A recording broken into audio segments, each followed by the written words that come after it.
Bon, ben bonjour les amis de la tomate. Bon, ben deuxième semaine. Alors, bon, c'est pas facile, hein. Je suis encore un petit peu au Vietnam, hein. Je suis pas vraiment rentré encore.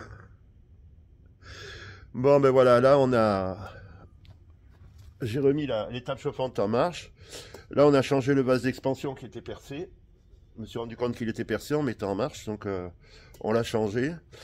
Et je vais semer les porte-greffes aujourd'hui. Sinon, les semis de la semaine dernière se portent bien. Voilà, alors. Voilà, ça c'est les semis que j'ai fait de greffon. Alors bon, tout est sorti. Voilà. Tout est sorti. Là, ça va être repiqué certainement lundi. Je vais les repiquer. Alors, avec plus ou moins d'uniformité. Mais bon, ça devrait bien le faire. Là, il y a quelques-uns qui sont pas très bien sortis, mais c'est des graines qui étaient un petit peu vieilles, donc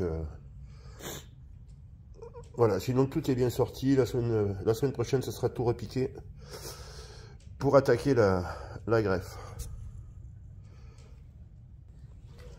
Bon, ben voilà, les bacs pour repiquer les porte-greffes ont bien détrempé. Et maintenant, bon, ben, je vais semer. Là, j'en ai à peu près 2000 radars. Et on va les disposer sur le...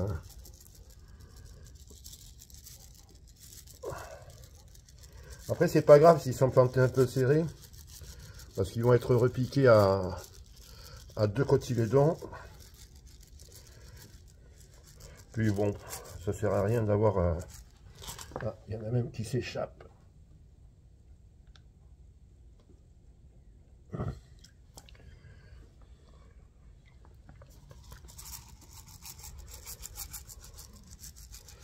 Voilà. Et après, je vais les laisser tremper pour que la gangue de terre qu'il y a autour de la graine se... Normalement, je dois recevoir 6000 demain.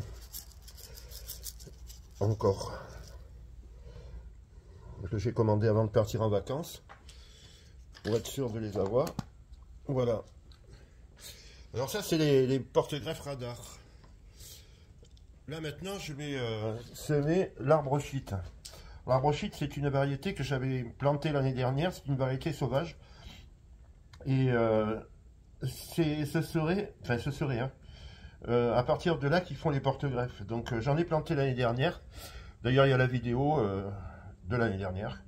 Et j'ai testé et il m'a semblé que le système racinaire était vraiment assez intéressant, quoi. Ils avaient un système racinaire même plus important, je dirais que un système racinaire même plus important que le porte-greffe en lui-même. Donc j'avais été un petit peu étonné. Il y avait un peu de nématodes dessus. Donc bon, alors là j'ai juste fait sécher, puis comme je l'ai fait avant de partir en vacances, j'ai pas eu le temps de les ranger et tout, puis je me suis dit bon, c'est pas grave, ça reste dans le sopalin.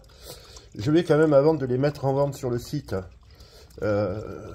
les tester en porte-greffe, parce que bon, en tomate ça sert à rien. Je vais les tester en porte-greffe. Je vais voir la germination aussi, parce que c'est vrai que la tomate était un peu verte. Ça faisait pas vraiment de tomate, hein. Mais bon, on va tester ça et je vais en faire peut-être un millier. Enfin, vraiment, je l'avais planté dans la serre, dans une partie de la serre en plus où j'ai des résultats tout à fait pitoyables, je dirais. Je sais pas pourquoi, il y a une parcelle qui donne vraiment rien. J'ai beau mettre de l'engrais, la travailler, ça amène rien. Les plants sont, à chaque fois les récoltes sont toutes petites dans cette parcelle-là. Et là, franchement, le système racinaire, j'ai re-regardé là, parce que sur le coup, tu es un peu déçu parce qu'il y a un petit peu de nématodes, tout ça. On a toujours envie de trouver vraiment la solution à nos problèmes. Et puis, en re-regardant la vidéo, en étudiant un petit peu tout ça, je me suis dit, mais quand même, le système racinaire, il est 2 à 3 fois plus important que sur les porte-greffes classiques. Donc, il y a peut-être quelque chose à tirer. Et puis bon, Ça fait 20 ans que je plante des tomates, j'ai dû planter, je sais pas, 300 variétés, enfin, 300 variétés par an, mais bon, souvent c'est les mêmes qui reviennent, donc j'ai dû planter 2 ou 3 000 variétés de tomates dans ma serre, et j'ai jamais eu un système racinaire aussi intéressant. Donc, là, je vais tester ça, et voir un petit peu ce que ça donne. Puis bon, pour tester, il faut pas tester 20 pieds, quoi, faut tester une quantité assez importante, donc j'ai la possibilité de le faire. On verra bien, et là, ça va être vraiment la découverte. Bon, ben voilà, les semis de porte-greffe sont dans la couveuse. Donc, maintenant, il n'y a plus qu'à attendre. J'ai fait une vingtaine de variétés de plus en greffon, au cas où.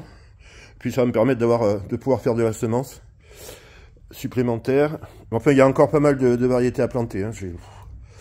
Il y a du boulot. Et là, je vais les recouvrir, de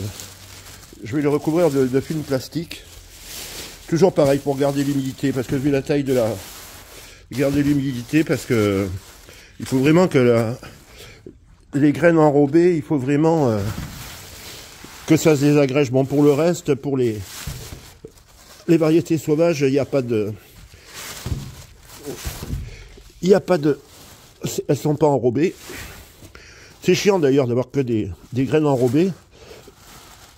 On préférerait largement les avoir à l'état naturel, mais bon, après pour vraiment les professionnels, on va dire presque les industriels, ils sèment à la machine, donc c'est pour ça qu'ils font des graines enrobées, hein. C'est pour que ça puisse passer à la machine. Donc on est obligé de s'adapter.